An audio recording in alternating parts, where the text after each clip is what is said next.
आज हम देखेंगे डीमन स्लेयर के एपिसोड नंबर 10 को।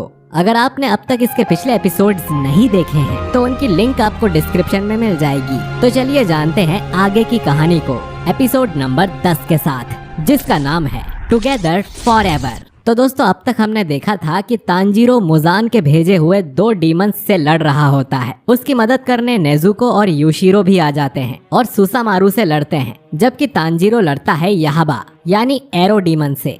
अब याहाबा तांजीरो पर दोबारा अपने एरोस फेंकता है, जिससे बचने के लिए Tanjiro water breathing techniques use करता है। तांजीरो ने कभी एक साथ 2 बार अपने अटैक्स यूज नहीं किए होते हैं, पर इस बार उसे ऐसा करना पड़ जाता है, जिसकी वजह से तांजीरो की तलवार भारी होने लग जाती है, पर वो किसी तरह से उसे संभाल लेता है। अब तलवार से तांजीरो को ओपनिंग थ्रेड मिल जाती है और वो सीधा याहाबा की गर्दन काट देता है और याहाबा की मौत होने लगती है। पर वो पूरी तरह मरने से पहले बोलता है कि वो बस तांजीरो का सिर लेकर मुजान के पास जाना चाहता था, जिससे उसे अप्रूवल मिल जाता। पर अब ऐसा नहीं हो सकता है, तो वो जाते जाते तांजीरो को भी मारता हुआ जाएगा और याहाबा अपनी आइज से बहुत सारे एरोज निकालकर तांजीरो पर फेंक देता है। तांजीरो को एरोज लग जाते हैं और उसे बिल्कुल पता नहीं होता है कि अब उसे क्या करना चाहिए।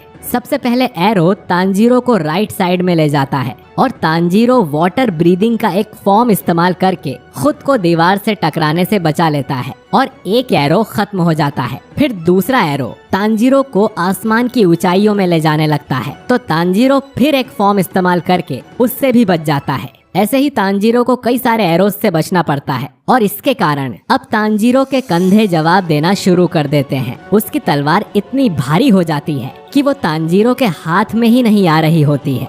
तांजीरो फिर भी जैसे तैसे अपने आप को बस जिंदा रखने की कोशिश करता रहता है और कुछ देर ऐसा चलने के बाद याहाबा की पूरी तरह से मौत हो जाती है। इसी के साथ उसके एरोज भी खत्म हो जाते हैं, जिससे तांजीरो अब बच गया होता है। वो आकर सीधा जमीन पर गिरता है, जिससे उसके पैर और कमर की हड्डी टूट गई थी। लेकिन उसे पता है कि नेजुको, योशिरो और तमायो अभी भी एक डीमन से लड़ रहे हैं, तो वो उनके पास जाने के लिए उठने की कोशिश करने लगता है। पर वो खड़ा होने की हालत में भी नहीं होता है और ना ही अपनी तलवार पकड़ पाता है। इससे वो अपने मुंह से अपनी तलवार उठाता है और घर की दूसरी तरफ जहां बाकी सब हैं, वहां रेंगते हुए जाने लगता है। वहीं दूसरी तरफ सुसामारू अपनी एक बॉल हंसते हुए यूशिरो की तरफ फेंकती है और उससे पहले चारों ओर धुआं फैला देती है, जिससे अगर यूशिरो गायब भी हो जाए तब भी सुसामारू उसे देख पाए। ऐसा ही होता है और यूशिरो के गायब होने के बावजूद सुसामारू को वो धुएं में दिख जाता है और वो उस पर अपनी बॉल फेंकना शुरू कर देती है।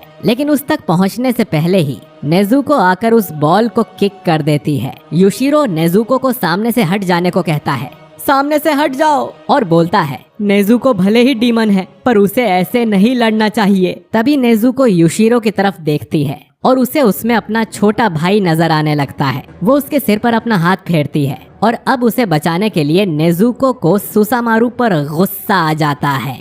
सुसामारू दोबारा नेजुको पर अपनी बॉल फेंकती है और नेजुको बहुत तेजी से बॉल को वापस किक कर देती है। ऐसा करते करते दोनों में एक तरीके से किक बॉल का गेम शुरू हो जाता है और दोनों एक दूसरे पर जोर जोर से बॉल को किक करना शुरू कर देते हैं और तमायो भी वहां आ जाती है। नेजुको अब और ज्यादा स्पीड से बॉल को किक करने लग जाती है। नेजुको की इतनी पावर देखकर यूशिरो तमायो से पूछता है, आपने इसके साथ क्या किया है? तमायो जवाब देती है कि उसने बस नेजुको को डीमंस को देने वाली दवाई पिलाई है, जिससे चोट ठीक होती है, लेकिन उससे कोई पावर्स नहीं बढ़ती हैं। ये नेजुको की असली पावर्स हैं, जो अब निकलकर बाहर आ रही हैं। एक भी खून की बूंद के बिना भी नेजुको की ताकत बढ़ती जा रही है और तभी नेजुको बॉल को इतनी तेज लात मारती है कि बॉल अब सुसामारू के हाथ में भी नहीं रुकती और सीधा दीवार में छेद करती हुई उसके पार चली जाती है, जिससे खुद सुसामारू भी डर जाती है। तमायो फिर भी मन में सोचती है कि सुसामारू ने अगर नेजुको को अपनी पूरी स्ट्रेंथ दिखा दी तो नेजुको कभी भी उसके सामने टिक नहीं पाएगी और उसे सुसामारू से बचने के लिए हेल्प चाहिए होगी। सुसामारू उस वक्त नेजुको से कह रही होती है, तुम खुद को बहुत स्ट्रांग समझ रही हो, तो मैं भी देखती हूँ तुम कब तक टिकती हो। इतने में तमायो नेजुको के सामने आ जाती है और कहती है कि उसे सुसामारू से एक सवाल पूछना है। सुसामारू उसे नेजुको के सामने से हट जाने को कहती है मगर तमायो नहीं सुनती है। वो सुसामारू से पूछती है कि क्या तुम जानती हो कि मुजान असल में कौन है। मुजान का नाम सुनते ही सुसामारू डर जाती है और कोई जवाब नहीं देती। तमायो उसे बताती है कि मुजान एक डरपोक है और इससे सुसामारू चिढ़ना शुरू कर देती है। वो आगे कहती है कि क्या तुम जानती हो कि कोई डीमन मिलकर ग्रुप क्यों नहीं बना सकता है, क्योंकि मुजान ऐसा नहीं होने देता है। अगर डीमंस ने मिलकर ग्रुप बना लिया तो मुजान उनसे हार सकता है। इसी बात के डर से वो हमें एक नहीं होने देता है। वो तुम्हारे जैसे डीमंस को डरा के रखता है ताकि तुम उसके खिलाफ ना जा सको। सुसामारू तमायो पर घबराते हुए चिल्लाने लग जाती है कि ऐसा कुछ नहीं है। युशिरो सोचता है कि ये क्या हो रहा है। तभी वो देखता है कि तमायो ने फिर से अपना हाथ काट लिया है और इस बार उसमें से फूलों की जगह कुछ और निकल रहा है। वो समझ जाता है कि तमायो ने आखिरकार अपना ब्लड डीमन आर्ट दिखाना शुरू कर दिया है। अब सुसामारू और भी टेंशन में आने लगती है और कहती है मुजान ऐसा नहीं है और मुजान किबुत्सुजी को ऐसा करने की जरूरत भी नहीं है, क्योंकि उसके जितना स्ट्रॉन्ग कोई नहीं है। तभी वो शॉक होकर अपने मुंह पर हाथ रख लेती है। तमायो कहती है कि तुम्हें उसका पूरा नाम नहीं लेना चाहिए था, इससे तुमने मुजान के श्राप को जगा दिया है। योशिरो सोचता है कि ये magic aroma of day light है, जिसे सूंघकर डीमंस के ब्रेन फंक्शंस कमजोर हो जाते हैं और कोई भी डीमन फिर झूठ नहीं बोल पाता है और न ही कोई बात छुपा पाता है। नेजुको भी तमायो के पास खड़ी होती है और इस अरोमा को सूंघकर बेहोश होने लग जाती है और तमायो सुसामारू से कहती है कि मुझे तुम्हारे लिए बहुत बुरा लग रहा है, मगर अलविदा। सुसामारू भागना शुरू करती है और रोते हुए चिल्लाती है, प्लीज मुझे माफ कर दो, मैं आपके सामने हाथ जोड़ती हूँ, मुझे छोड़ दो, मुझे एक और मौका दे दो। पर उसके हाथ से उसकी बॉल गिर जाती है। तांजीरो भी रेंगता रेंगता वहाँ आ जाता है और सुसामारू को देखने लगता है। सुसामारू की बॉडी अचानक से रुककर हिलने लगती है। वो दर्द में होती है और तभी उसकी बॉडी में से 3 बहुत बड़े बड़े राक्षसी हाथ उसकी बॉडी को चीरते हुए बाहर आ जाते हैं। एक हाथ सुसामारू के मुंह से भी निकला होता है और 2 पेट से। तांजीरो ये दर्दनाक और डरावनी मौत देखता रह जाता है और तमायो भी इतनी बुरी मौत अपनी आंखों से नहीं देख पाती है। जो हाथ सुसामारू के मुंह से निकला होता है वो उसकी तरफ बढ़ता है और सुसामारू का मुंह पकड़कर जोर से दबा देता है, जिससे उसका मुंह फट जाता है। सुसामारू की बॉडी जमीन पर गिर जाती है। युशिरो पूछता है, क्या ये बस ऐसे ही खत्म हो गई है? तमायो उसे बताती है कि सुसामारू धीरे धीरे मर जाएगी। ये सब मुजान के श्राप की वजह से हो रहा है। जो सेल्स उसने सुसामारू की बॉडी में छोड़ रखे थे उन्होंने इसे मार दिया, इसकी बॉडी को अंदर से फाड़ दिया है। तांजीरो भी खड़ा होकर बेहद शौक में ये बात सुन रहा होता है। तमायो आगे बताती है कि सिर्फ धूप और डीमन स्लेयर की तलवार एक डीमन को मार सकती है, मुजान के अलावा। वो एक लौता है जो किसी डीमन के सेल्स को डिस्ट्रॉय कर सकता है। इतने में तांजीरो देखता है कि युशिरो उसके पास भागते हुए आ रहा है।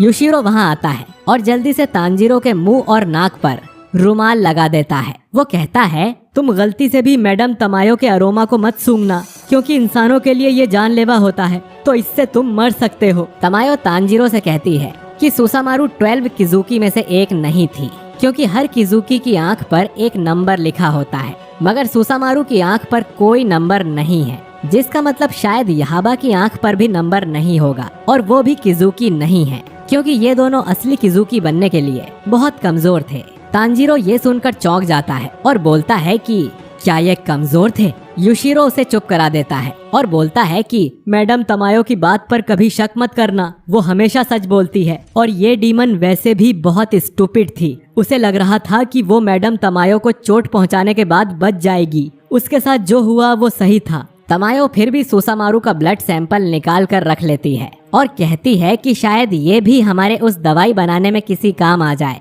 फिर तमायो कहती है कि अब उसे नेजुको पर ध्यान देना चाहिए, क्योंकि उसने पहले ही दवाई खा रखी थी और उसके बाद उसने मेरा अरोमा सूंघ लिया, जिसके लिए मैं माफी मांगती हूँ। और वो उसे लेकर अंदर चली जाती है। तांजीरो अब वहाँ अकेला बचता है और अचानक उसे एक बच्ची की आवाज आती है।